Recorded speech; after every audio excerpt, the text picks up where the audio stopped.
आज हमारा टॉपिक है गॉसिस थ्योरम कि गॉसिस थ्योरम क्या है। फिर भी उससे पहले जो हमने कल किया था उसको एक बार रिवाइज करते हैं कि इलेक्ट्रिक फ्लक्स क्या होता है।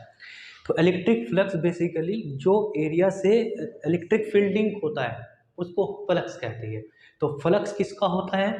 एक एरिया का होता है, यानी कि एरिया से एरिया होगा तो फ्लक्स की बात होगी, अदरवाइज फ्लक्स की बात नहीं होगी।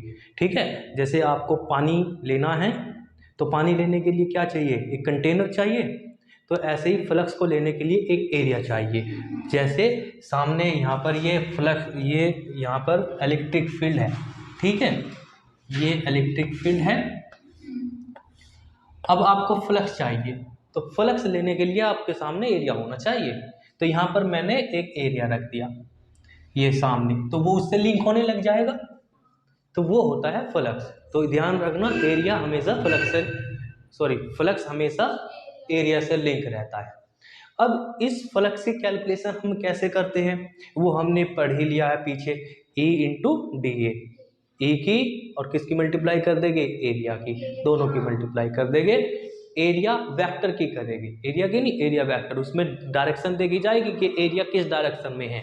तो मैंने यहाँ पर एक बॉक्स बनाता हूँ। आज हम स्टडी कर रहे हैं कि अगर मैं एक क्लोज सरफेस लेता हूँ और उस क्लोज सरफेस को मैं इलेक्ट्रिक फील्ड के अंदर रख देता हूँ तो उससे कितना फ्लक्स लिंक होगा।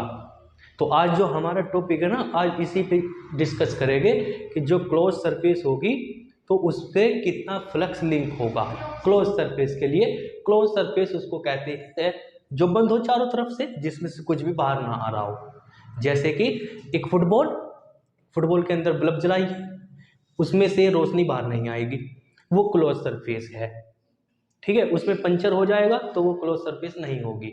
तो हम ऐसी सरफेस के बारे में आज स्टडी करेंगे कि उससे कितना फ्लक्स लिंक होगा और उसकी कैलकुलेशन फिर कैसे हुआ करेगी। तो सरफेस से लिंक होने वाला फ्लक्स की कैलकुलेशन हमने कैसे की है, देखो दोबारा से फिर मैं बता देता हूँ। मान लीजिए ये यहाँ पर इलेक्ट्रिक फील्ड है और इस इलेक्ट्रिक फील्ड के भीतर मैंने एक क्लोज सरफेस रख दी है। डाइपोल को भूल जाओ, अब यहाँ पे क्लोज सरफेस के बारे में स्टडी करेंगे। ये ऐसी मैंने क्लोज सरफेस ली, ये जिसको हम क्यूब बोल रहे हैं, और इसको ले जा करके इसमें रख दिया, तो इससे फ्लक्स लिंक होगा। इसके कितने फेसेस है? 6 फेसेस है। 6 फेसेस पे से 2 फेसेस पे लिंक होगा, एक यहाँ और यहाँ से निकल जाएगा। इधर से कोई फ्लक्स लिंक ही नहीं होगा क्योंकि इधर जा रहा है वो। इस वाली फेसेस से कोई लिंक होगा नहीं, सीधा ऐसे चले जाएगा। तो मैं यहाँ पर तुम्हें रख के दिखाता हूँ। तो मैंने यहाँ पे पहले एक क्यूब बनाया। एक क्यूब कैसे बनेगा भाई? ऐसे हैं, क्यूबॉइड ऐसे ही बने क्यूबॉइड।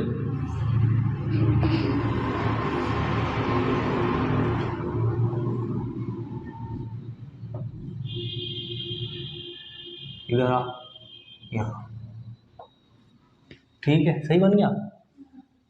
तो अब यहाँ से हमने ये इलेक्ट्रिक फील्ड बनाया, ये इलेक्ट्रिक फील्ड बनाया और ये इसके ऊपर से चला गया, यहाँ पे हमने बनाया, ये यहाँ से बाहर निकल गया, ये फ्लक्स इसने एंट्री मारी, ये इसमें से बाहर निकल गया, फिर दोबारा एंट्री मारी, फिर दोबारा से बाहर निकल गया, ठीक है, और ये फ्लक्स ऐसे जा रहा।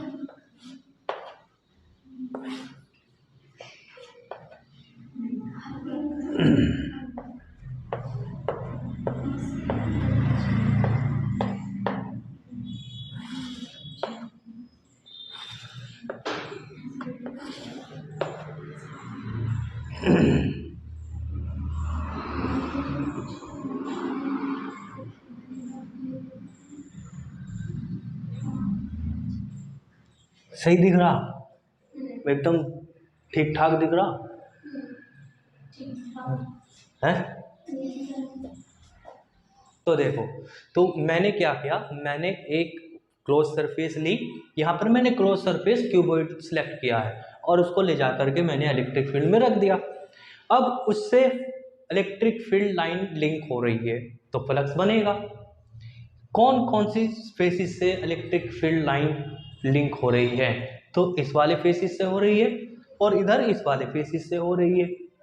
ये जो ऊपर का फेसिस है, इस फेसिस से कोई फील्ड लाइन लिंक नहीं हुई, तो यहाँ से कोई फ्लक्स नहीं मिलेगा आपको, इधर से भी नहीं मिलेगा, इधर से भी नहीं, क्योंकि इधर से निकल गया है।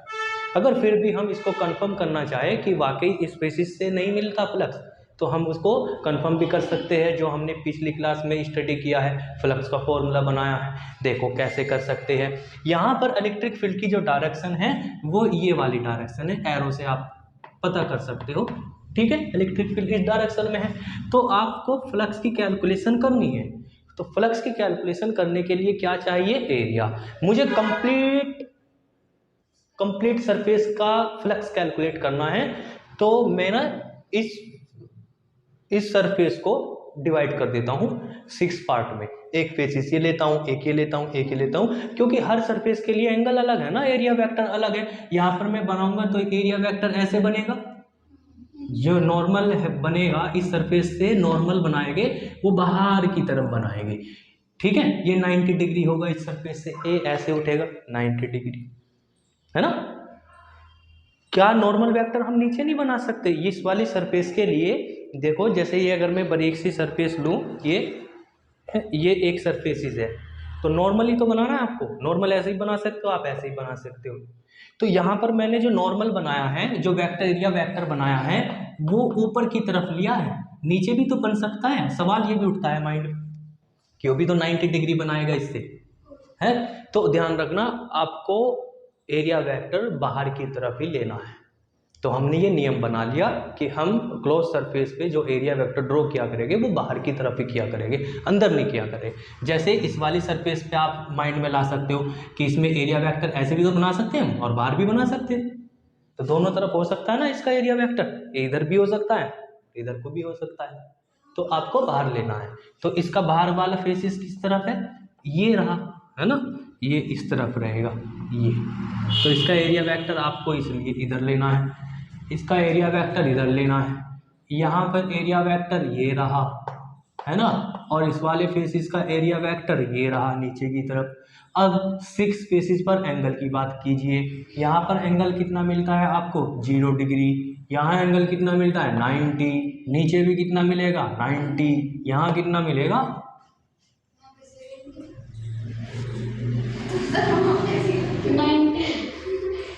इलेक्ट्रिक फील्ड एरिया कितना एंगल हो गया, 180 हो गया ना। इलेक्ट्रिक फील्ड इस डायरेक्शन में, इलेक्ट्रिक फील्ड इस डायरेक्शन में है, नहीं समझे। तो ये 180 6 फेसिस के लिए मैंने एंगल पता कर लिया। अब मैं कंप्लीट फ्लक्स को कैलकुलेट करने चल दिया, ठीक है। तो यहाँ पे लिखेंगे φ1 फर्स्ट फेसिस का, फिर दूसरे फेसिस का, फिर तीसरे फेसिस का, फिर फोर्थ फेसिस का, है ना। और फॉर्मूला क्या है हमारा, E इंटू डी ए कॉस थीटा, यही है ना। E इंटू ए लिख लेते हैं हम इसे, क्योंकि स्मॉल एरिया तो ले नहीं रहे हम, तो पूरा फ्लैट ले लिया, पूरा का पूरा एक अपने नाम कर लिया, पूरा फ्लैट ये। दूसरा फिर E into A cos theta, फिर E ए कॉस थीटा, फिर दोबारा से E ए कॉस थीटा, ठीक है। तो आप यहाँ पर ये ऑब्जर्व कर रहे हो, जो फर्स्ट है, मान लीजिए फर्स्ट फेसिस हम यहाँ से कैलकुलेट करते हैं, ये फर्स्ट फेसिस, ये सेकंड हो गया, ये थर्ड फेसिस और ये फोर्थ फेसिस। तो फर्स्ट फेसिस में कितना एंगल है, 0 डिग्री, और यहाँ पे कोस 0 रखोगे कितना बन जाएगा, 1। तो यहाँ पे फ्लक्स कितना मिला आपको, E ए, जो भी एरिया रहेगा उसकी मल्टीप्लाई कर देंगे। फिर अगले की बात आई, E ए दूसरा फेसिस, तो दूसरा फेसिस कहाँ है, ये रहा, कितना एंगल है, 90। यहाँ 90 सेलेक्ट करोगे, cos 90 0, कंप्लीट 0 खत्म, तो ये टर्म्स तो गायब, 0, ठीक है। अगले पाओ थर्ड फेसिस ये रहा, cos 180 है। यहाँ पर जब 180 सेलेक्ट करोगे तो cos 180 की वैल्यू -1, तो ये कितना आ जाएगा, माइनस E ए। फिर इस वाले पाओ कितना एंगल है, 0, वहाँ थीटा की वैल्यू 0 रखोगे, फिर ये कितना हो जाएगा, 0। तो ओवरऑल कितना मिल रहा है आपको, जरा देखो गौर से, तो ये तो 0 ही मिल गया, है ना, 0 मिल गया। 0 कैसे मिला भाई, इन दो सरफेस से तो लिंक हुआ ही नहीं, इसलिए इनका 0 आया। इस सरफेस से फ्लक्स जो निकलता है वो पॉजिटिव है। इस सरफेसिस पे एंट्री मार रहा है, यहाँ पर फ्लक्स नेगेटिव है। तो कल मैंने आपको बताया था जहां पर इलेक्ट्रिक फील्ड लाइन एंटर कर दी है वहां पर फ्लक्स नेगेटिव लेते हैं, नेगेटिव लेते हैं। जहां एंटर करेगी वहां पर नेगेटिव, देखो नेगेटिव तो आया, 180 एंगल बनता है ना, 180 एंगल बनता है तो नेगेटिव तभी तो आया। और जहां से अगर मैंने पॉजिटिव भी बताया होगा तो आपसे ध्यान रखना, ठीक है। और यहाँ से निकल रहा है इलेक्ट्रिक फील्ड लाइन निकल रही है तो यहाँ पर फ्लक्स पॉजिटिव है। तो एक नेगेटिव एक पॉजिटिव और ऑल कितना हो चुका है, 0। तो एक क्लोज सरफेस से लिंक होने वाला आपको जो फ्लक्स मिल रहा है वो कंप्लीट कितना मिल रहा है, 0। ये किसी केसेस में 0 भी हो सकता है और दूसरे केसेस में 0 भी नहीं हो सकता। 0 कैसे नहीं हो सकता, देखो जैसे इस तरीके से, हाँ 0 फ्लक्स मिला। ये इस बॉडी से लिंक होने वाला फ्लक्स 0 है, कोई फ्लक्स नहीं है इस पे, ठीक है। क्योंकि एक तरफ पॉजिटिव है दूसरी तरफ नेगेटिव है, वो मिलकर के आपका 0 हो गया। एक फेसिस की बात करेंगे तो एक फेसिस पे फ्लक्स है, इस वाले फेसिस पे भी फ्लक्स है, लेकिन पूरी बॉडी की अगर हम बात करें तो 0। तो किसी केसेस में फ्लक्स 0 भी हो सकता है, किसी में 0 भी नहीं हो सकता। वो केसेस कौन सा होगा, वो केसेस देखिए कैसे होगा। वो इस तरीके से होगा जैसे मैंने यहाँ पर ये एक क्लोज सरफेस बनाई। ये क्लोज सरफेस आपकी किसी भी तरह की हो सकती है, like a balloon, like a sphere और क्यूबॉइड, क्यूब, सिलिंड्रिकल वगैरह वगैरह कुछ भी हो सकती है। तो ये एक क्लोज सरफेस हमने यहाँ पे मैंने बना ली है इस तरह से, ठीक। और इस क्लोज सरफेस के अंदर मैं एक चार्ज रख देता हूँ, एक चार्ज रख दिया मैंने। ये क्लोज सरफेस आपकी ऐसी भी हो सकती है, लाइक ए बैलून। और इस क्लोज सरफेस के अंदर मैंने चार्जेस रख दिया, मान लीजिए प्लस का चार्जेस रखा है, यहाँ पर प्लस का क्यू चार्ज रखा हुआ है, ये पॉजिटिव चार्जेस रखा हुआ है। तो इससे इलेक्ट्रिक फील्ड लाइन लिख लेगी, यहाँ से ये इलेक्ट्रिक फील्ड लाइन निकली।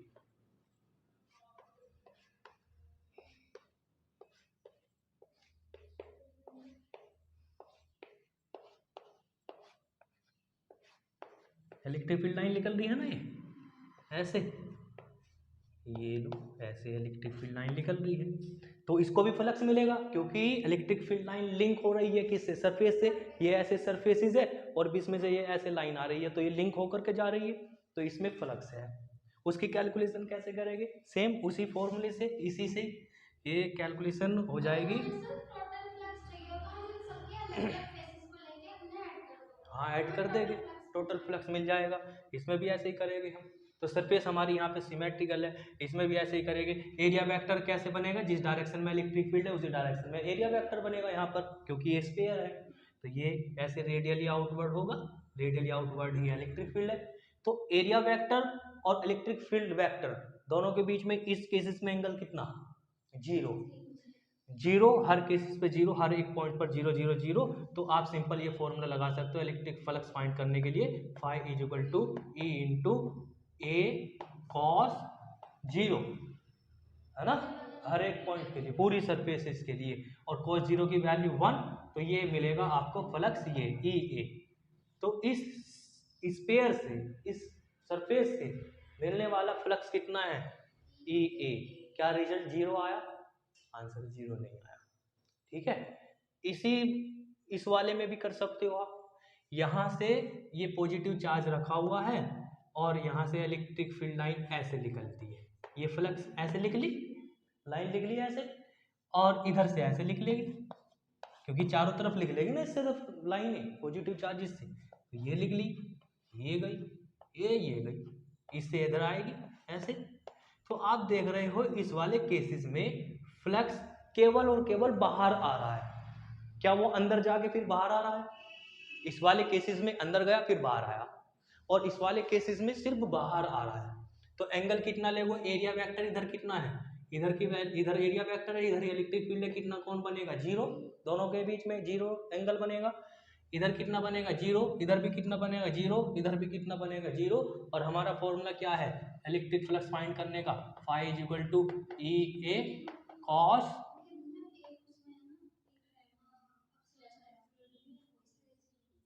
क्या नहीं आया समझ में? तो ये कितना बनेगा, ई ए कॉस 0, फिर ई A cos 0 plus E A cos 0 plus E A cos 0। तो यहाँ पर आप देख रहे हो 0 0 0 0 0, तो cos 0 की वैल्यू कितनी होती है 1 1 1 1। तो ये कितना हो गया, ई ए ई ए ई ए ई ए, सारा ऐड हो जाएगा, ये तो कोई माइनस का ही नहीं बना। तो कितना हो जाएगा ये 4 ई ए, 4 ई ए। ये तो 6 स्पेसिस होते हैं लेकिन इसमें तो हाँ हाँ हाँ, तो ये वाला फेसिस भी तो है, इस फेसिस से भी आएगा इलेक्ट्रिक फ्लक्स, उससे भी जाएगा, तो ये कितना बन जाएगा 6 बन जाएगा। तो 6 फेसिस से निकलने वाला फ्लक्स 6 ई ए। एक फ्लक्स से कितना, एक फ्लक्स से कितना मिलेगा, 1 फेसिस से ए, 2 फेसिस से 2 ई ए, और 3 फेसिस से 3 ई ए। तो टोटल कितना मिल रहा है 6 ई ए। तो इस केसिस पे फ्लक्स 0 है, इस वाले में 0 नहीं है।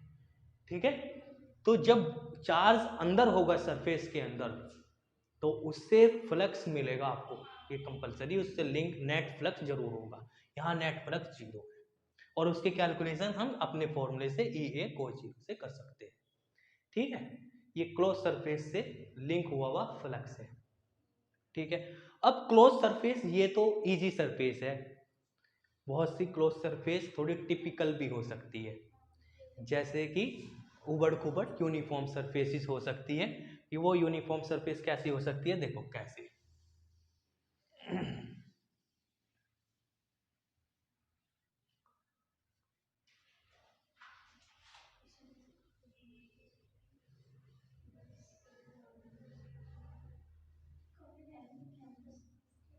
देखो वो सरफेस कैसी हो सकती है भाई बच्चों, वो सरफेस आपकी इस तरीके से हो सकती है, ऐसे हैं, किसी भी तरीके की बना लो ऐसे, और इसके अंदर हमने क्या रख दिया, प्लस चार्ज रख दिया। इससे इलेक्ट्रिक फील्ड लाइन लिख लेगी, एंट्री नहीं करेगी, सिर्फ बाहर बाहर लिख लेगी, वो भी मैंने बता दिया। अगर इससे इलेक्ट्रिक फील्ड लाइन बाहर निकलती है तो इससे नेट फ्लक्स लिंक हुआ है, कंपलसरी है, वो निकलेगा। निकालो, अब उसे कैसे निकालोगे हैं? निकालने के लिए कौन सा फॉर्मूला अप्लाई करते हैं हम? निकालने के लिए हम फॉर्मूला अप्लाई करते हैं, क्या बोला, ई ए कॉस थीटा, और थीटा क्या है, ये ई और ए के बीच का एंगल। यहाँ एरिया वेक्टर ये रहा, यहाँ अलग होगा, यहाँ अलग होगा, यहाँ हर एक पॉइंट पर area vector different different direction में होगा, यानी कि हर एक पॉइंट पर आपको एंगल अलग अलग मिलेगा। तो अब क्या करना पड़ेगा, हाँ इंटीग्रल करना पड़ेगा, और हर एक सरफेस को छोटे छोटे पार्ट में तोड़ना पड़ेगा, छोटे छोटे पार्ट्स में डिवाइड करना पड़ेगा, तभी तो कैलकुलेशन होगी। इतने से छोटे से पार्ट के लिए कैलकुलेशन करोगे, फिर इतने से, फिर इतने से, फिर इतने, फिर इतने, फिर इतने, और सबकी ऐसे ऐसे करते करते पहले थक जाओ तुम, और थकने के बाद उसको निकाल करके ऐड करो, काफ़ी लंबा प्रोसेस हो जाएगा, डिफिकल्ट हो जाएगा, है ना। तो अब ये एक पहेली बन गई, एक प्रॉब्लम बन गई हमारे लिए। तो ऐसी सरफेसिस होगी या फिर और सरफेसिस होगी तो ये फॉर्मूला तो काम करेगा लेकिन थोड़ा डिफिकल्ट हो जाएगा। तो गॉस ने इस प्रॉब्लम को समझाया, इसको सोल्व किया। उसने कहा कि क्लोज सरफेस है, टेंशन मत लो, फ्लक्स निकालने का तरीका मैं बताता हूँ क्या है।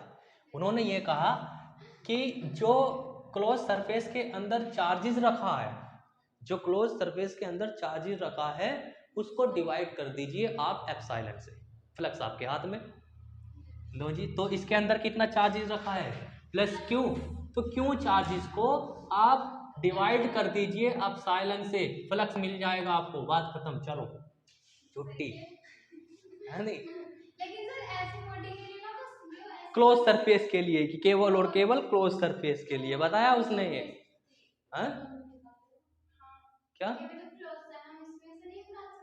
ये क्लोज, चार्ज अंदर तो नहीं है, चार्ज अंदर होने चाहिए, हाँ हाँ क्लोज सरफेस है, इसके लिए हम गॉस थ्योरम अप्लाई कर सकते हैं। हाँ, तो सिर्फ गॉस थ्योरम अप्लाई होती है क्लोज सरफेस के लिए, और चार्ज अंदर होना चाहिए, इसमें बाहर इलेक्ट्रिक फील्ड है, ये इलेक्ट्रिक फील्ड में रखी है। तो इलेक्ट्रिक फ्लक्स को ऐसे फाइंड कर लेते हैं गॉस थ्योरम से। सिंपल है फ्लक्स को फाइंड करना, बस और कुछ नहीं।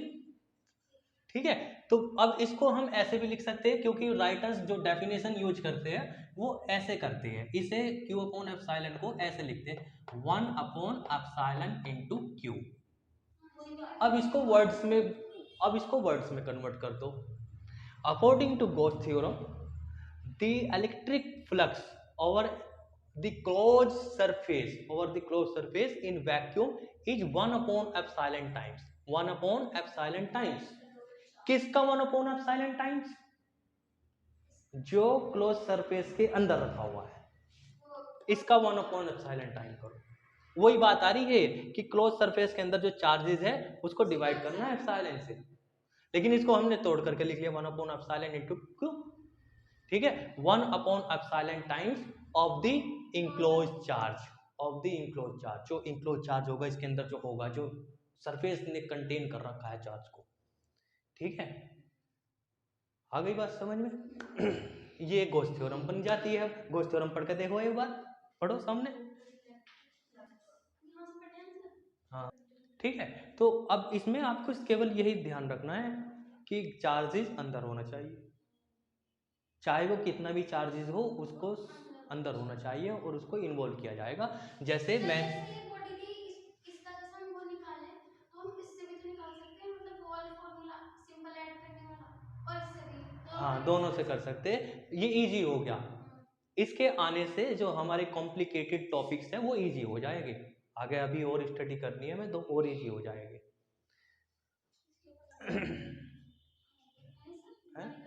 इसके ऊपर न्यूमेरिकल है। हाँ, कॉम्प्लिकेटेड टॉपिक ऐसे हो सकते हैं, आपको इलेक्ट्रिक फील्ड फाइंड करना है, आपको इलेक्ट्रिक फील्ड फाइंड करना है ड्यू टू ए वायर जिसको हमने प्लस चार्जेस दे रखा है। अब ये प्लस चार्जेस सेपरेटेड है, यहाँ पर आपको इलेक्ट्रिक फील्ड फाइंड करना है, तो ये वाला प्लस चार्जेस कहता है यहाँ से डिस्टेंस मेजर करो, क्योंकि इलेक्ट्रिक फील्ड का फॉर्मूला क्या बना रखा आपने 1/4 pi epsilon not Q upon R square. ये आर स्क्वायर क्या है? 0.4 से डिस्टेंस है, तो 0.4 से ये 0.4 कहता है यहाँ से डिस्टेंस मेजर करो, ये वाला कहता है नहीं यहाँ से करो, ये कहता है नहीं यहाँ से करो इलेक्ट्रिक फील्ड फाइंड करने के लिए, ये कहेगा यहाँ से करो। अब कहाँ से करें?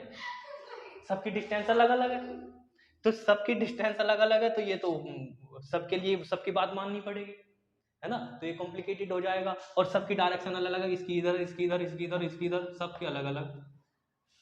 तो फिर गॉस थ्योरम ऐसी जगह यूज होगी। वो कहती है इन्हें छोड़ो, पॉइंट चार्ज की बात मत मानो तुम, हम बताते हैं किस तरीके से होगा फाइन, वो हम डिस्कस करेंगे नेक्स्ट लेक्चर में कि किस तरीके से निकालेंगे। तो जो कॉम्प्लिकेटेड टॉपिक्स है उनको इजी करने के लिए गॉस थ्योरम दी गई है।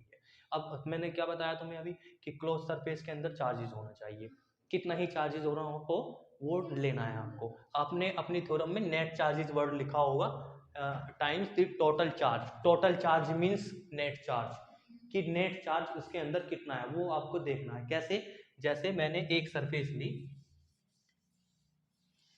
ये एक सरफेसेस ली मैंने, ठीक है, यहाँ पर इसके अंदर चार्जेस रख दिए मैंने +Q n -Q। बताइए इससे निकलने वाला फ्लक्स कितना है? तो आंसर है नेट चार्ज को डिवाइड करेंगे हम किससे? एप्सिलॉन से, और नेट चार्ज कितना है इसके अंदर? 0। तो आपको नेट चार्ज लेना है। अभी मैंने यहाँ पे कितना कर दिया? 2Q -Q। तो अब कितना फ्लक्स होगा इसमें? तो यहाँ पे होगा Q अपॉन एप्सिलॉन, क्योंकि नेट चार्जेस कितना रखा है इसके अंदर? ओनली Q रखा हुआ है भाई, 2 प्लस के 1 माइनस का, दोनों को ऐड करोगे +Q बनेगा। तो आपको नेट चार्जेस पे ध्यान देना है, ठीक है। तो फ्लक्स जो बनाएगा गॉस थ्योरम के लिए वो इंक्लोज चार्जेस बनाएगा। हाँ वो रहेगा। अच्छा, अब इसमें एक बात और ध्यान रखनी है। क्या बात ध्यान रखनी? बाहर भी तो हो सकता है चार्जेस, इससे इलेक्ट्रिक फील्ड लाइन लिख लेगी, इस वाले चार्जेस से इलेक्ट्रिक फील्ड लाइन ऐसे लिख लेगी बाहर की तरफ, और बाहर की तरफ लाइन लिख लेगी, तो ये इस सरफेस से लिंक होगा, और सरफेस से लिंक होने वाला इलेक्ट्रिक फील्ड फ्लक्स बनाता है। अब ये वाला जो प्लस चार्जेस है इससे भी तो लाइन लिख लेगी, और वो भी तो टच होगी ऐसे, ये हुई, और क्योंकि ये सरफेस से लिंक हुई है। अब नहीं, मैं बता रहा हूँ, कॉन्सेप्ट क्लियर करने के लिए बाहर भी हो सकता है, अंदर भी तो हो सकता है, दोनों जगह हो सकते हैं। मान लीजिए आपने ऐसे सरफेस को ऐसी जगह रख दिया कि बाहर भी चार्जेस है, अंदर भी चार्जेस है, तो जो बाहर वाला चार्जेस होगा वो फ्लक्स तो बनाएगा। ये बना रहा फ्लक्स, ये इससे लिंक नहीं हो रहा। इलेक्ट्रिक फील्ड सरफेस से लिंक हो रहा है तो फ्लक्स बन रहा है। अब वो इसलिए जो बाहर चार्ज होगा, outside the charge makes flux, flux तो वो बनाएगा। ये बन रहा, ये जाएगा ऐसे बाहर चला गया है, ये आया, ये ऐसे चला गया। यहाँ पर मान लीजिए ये एक इधर रखा है प्लस का, तो ये भी चार्जेस बनाएगा। नहीं, इंटरसेक्ट नहीं करेगी ये, इस तरीके से जाएगी, इंटरसेक्ट नहीं करेगी, ये हम पढ़ के आ गए। तो आउटसाइड द चार्ज, आउटसाइड जो आउटसाइड चार्जेस होगा वो फ्लक्स बनाएगा, लेकिन वो गॉस की थ्योरम में यूज नहीं होगा। वो चार्जेस, उस चार्जेस को हम इन्वॉल्व नहीं करेंगे, केवल और केवल कौन सा चार्जेस इन्वॉल्व करेंगे, जो अंदर है। ये बात श्योर है कि आउटसाइड जो चार्ज होगा वो फ्लक्स बनाएगा, लेकिन गॉस थ्योरम में उस चार्ज का कोई लेना देना नहीं है। उसको बाहर निकाल के फेंक दो, आपको अंदर का चार्ज देगा। किसे? बाहर के लिए इसका तो कैलकुलेशन करनी नहीं, इसको तो इन्वॉल्व ही नहीं करना। गॉस थ्योरम तो मना कर रही है, इसका नहीं आता मुझे। हाँ, गॉस थ्योरम मना कर रही है, इसे छोड़ो भी, मेरे बस की नहीं है इसका।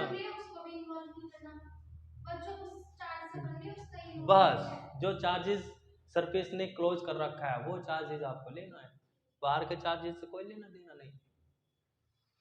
आगे बात समझ में? ये गॉस थ्योरम हो गई बीजी। तो देखो अब हम करते हैं गॉसिस थ्योरम का प्रूफ, कि जो गॉस थ्योरम ये कहती है कि फ्लक्स निकालते कैसे हैं, इनक्लोज चार्ज को डिवाइड कर दीजिए आप एप्सिलॉन से, ठीक है। इसका कंफर्म करना हमें कि वाकई सही है या वैसे ही खामी खा धकेल दी से, तो इसको प्रूफ करना हमें। तो प्रूफ कर करके हमें एक कंफर्मेशन हो जाएगा, हाँ सही थ्योरम है। तो देखो इसको प्रूफ कैसे करना है। तो आप सबसे पहले एक क्लोज सरफेस सेलेक्ट कर लेनी है आपको। उस क्लोज सरफेस के अंदर कुछ ना कुछ चार्जेस होना चाहिए। तो सपोज ए गॉसियन सरफेस, ये गॉसियन सरफेस हम उससे बोला करेंगे जो आप गॉस थ्योरम को अप्लाई करने के लिए इमेजिन कर रहे हैं। तो एक हाइपोथेटिकल सरफेस रहेगी और जो कि क्या रहेगी, बंद क्लोज सरफेस रहेगी, ठीक है। इसको प्रूव करना है कि हाँ, एक Gaussian surface is a hypothetical imagine surface, जो आपने इमेजिन की है, बंद सरफेस होनी चाहिए। तो वो आपने सेलेक्ट कर ली, उसके अंदर कुछ चार्जेस रख दिया, उसके अंदर चार्जेस रख करके आप अपनी कैलकुलेशन स्टार्ट करते हैं। तो यहाँ पर मैंने सबसे इजी सरफेस बनाता हूँ, बाकी जो कुछ राइटर्स है बुक्स में वो और तरह की भी सरफेस बना लेते हैं, थोड़ी वो टिपिकल हो जाती है, प्रूफ उससे भी हो जाता है। लेकिन मैं यहाँ पे सबसे इजी सरफेस बनाता हूँ, ये सिमेट्रिकल सरफेस, ये स्फीयर बना दिया मैंने, और इसके अंदर मैंने क्या रख दिया, ये प्लस चार्जेस रख दिया। ये प्लस चार्जेस अब यहाँ से बाहर की तरफ ये इलेक्ट्रिक फील्ड लाइन ऐसे जाएगी निकल करके, ये चली गई बाहर, ठीक है। सभी डायरेक्शन में भेजेगा ये इलेक्ट्रिक फील्ड लाइन, ये ले ऐसे भी जाए, ले ऐसे भी जाएगी, सब जाएगी। हम एक पॉइंट पर अपनी कैलकुलेशन करेंगे, क्योंकि ये स्फीयर है तो यहाँ से यहाँ तक का डिस्टेंस ये कितना रहेगा, आर रेडियस, ये भी कितना रहेगा आर, ये भी कितना है आर आर आर, क्योंकि क्या है ये रेडियस। हमने इसको सेलेक्ट, इसको पकड़ लिया और इसको हमने स्मॉल एरिया ले लिया, छोटा सा एरिया, मामूली सा, बहुत जरा सा। अगर मैं इस यहाँ पर एरिया वेक्टर को ड्रॉ करता हूँ तो वो एरिया वेक्टर किस डायरेक्शन में बनेगा भाई बच्चों, वो भी इसी डायरेक्शन में बनेगा, radially outward area vector, radially outward electric field. तो दोनों के बीच में एंगल कितना हुआ, थीटा इज इक्वल टू 0, ये इलेक्ट्रिक फील्ड हुआ और ये एरिया वेक्टर हुआ, ठीक है। अब यहाँ पर हम फ्लक्स की कैलकुलेशन जो करेंगे हम पुराने फॉर्मूले से करेंगे, क्योंकि हम यहाँ गॉस की थ्योरम यूज करेंगे तो फिर प्रूफ कैसे होगी, वो उसी को ही तो तुम यूज कर रहे हो, उसी को प्रूफ कर रहे हो। तो हम जो पीछे हमने फॉर्मूला यूज किया है उसको, ठीक है। तो ये एरिया है, आप इसको पॉइंट मान सकते हैं, एक छोटा सा पॉइंट। और हम ये स्टडी कर करके आए हैं कि पॉइंट पर इलेक्ट्रिक फील्ड कितना होता है, सोर्स चार्ज से आर डिस्टेंस पर इलेक्ट्रिक फील्ड कितना होता है वो हमें पता है। कितना होता है इलेक्ट्रिक फील्ड, ये लो जी, E is equal to 1/4 pi epsilon not Q upon R square, ठीक है, ये यहाँ पर आपको इलेक्ट्रिक फील्ड मिल गया। अब यहाँ से फ्लक्स कितना लिख लेगा उसकी कैलकुलेशन कीजिए। फ्लक्स क्या है, जो इस एरिया से इलेक्ट्रिक फील्ड लिंक हुआ वो फ्लक्स है। तो फ्लक्स की कैलकुलेशन क्या है हमारी, phi is equal to A into A cos theta. क्योंकि आप स्मॉल एरिया के लिए कैलकुलेट कर रहे हो तो स्मॉल फ्लक्स मिलेगा, तो स्मॉल फ्लक्स के लिए डी फाई कोस जीरो की वैल्यू 1। तो लो जी, ये मिल गया आपको E इंटू डी ए। ठीक है, तुम्हें इससे निकाला आपने फ्लक्स, छोटा सा फ्लक्स मिला, और आपको क्या चाहिए, तुम्हें तो पूरा चाहिए ना, इस एरिया से भी, इसका भी, इसका भी, इसका भी, इसका भी, इसका भी, इसका भी, सबसे लिंक होने वाला फ्लक्स चाहिए आपको। ठीक है, तो सबसे लिंक होने वाला फ्लक्स आप निकाल लो ऐसे ही कर करके, और सबको ऐड कर दो। ऐड करने का तरीका हमारे पास दूसरा भी, इंटीग्रेशन ही ना कर दें हम, तो इसका इंटीग्रेशन कर दो, ऑन इंटीग्रेशन, ऑन लो जी इंटीग्रेशन, तो ये कंप्लीट बन जाएगा। तो मैं फाई कर दूँ जब फाई, लो जी E इंटू डी ए, और ये इंटीग्रल आप कंप्लीट सरफेस के लिए कर रहे हो। तो कंप्लीट सरफेस के लिए अगर आप इसे यूज कर रहे हो तो ये क्लोज सरफेस है, और क्लोज सरफेस का इंटीग्रल हम यहाँ पर ऐसे क्लोज कर देंगे इसे। हम यहाँ पर ये समझेंगे ऐसे सर्किल करने से कि ये क्लोज सरफेस के लिए हो रहा है। ठीक है, अगर खुली हुई सरफेस है तो इसे हटा देंगे हम। तो क्लोज सरफेस की ध्यान रखना, ये गोल गोल क्या बता रहा है आपको, क्लोज सरफेस के लिए हो रहा है। फाई नहीं है ये क्लोज, इसको बोलते हैं close integral. Close integral over an surface is equal to E, integral से बाहर करो जो कांस्टेंट है, ई क्या ई कांस्टेंट है, आंसर है यस कांस्टेंट है। कैसे, क्योंकि आर डिस्टेंस यहाँ है, आर डिस्टेंस यहाँ है, हर एक पॉइंट का डिस्टेंस कैसा है सेम, और हर एक पॉइंट का अगर डिस्टेंस सेम है तो इलेक्ट्रिक फील्ड भी सेम रहेगा हर एक पॉइंट पर। इलेक्ट्रिक फील्ड सेम है तो इलेक्ट्रिक फील्ड को आप बाहर कर दो, तो ये हमने बाहर कर दिया, और ये बाहर कर करके ये बनेगा आपका integral of only D A. ठीक है,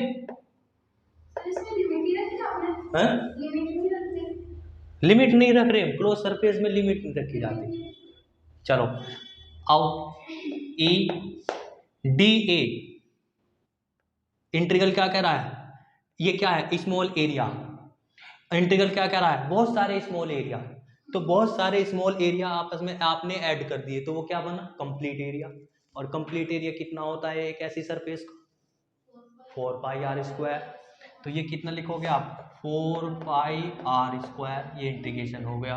ई की वैल्यू आप ऊपर से सिलेक्ट कर सकते हो, फाई की वैल्यू ऊपर से हम सिलेक्ट करेंगे, मिलेगा आपको 4 pi epsilon not Q upon R square multiply by 4 pi R square, 4 pi R square cancel. Gauss theorem का रिजल्ट आ चुका है? ये प्रूफ हो गई गॉस थ्योरम, मजा आ गया। इसे ऐसे लिख लो जैसे और राइटर लिखते हैं।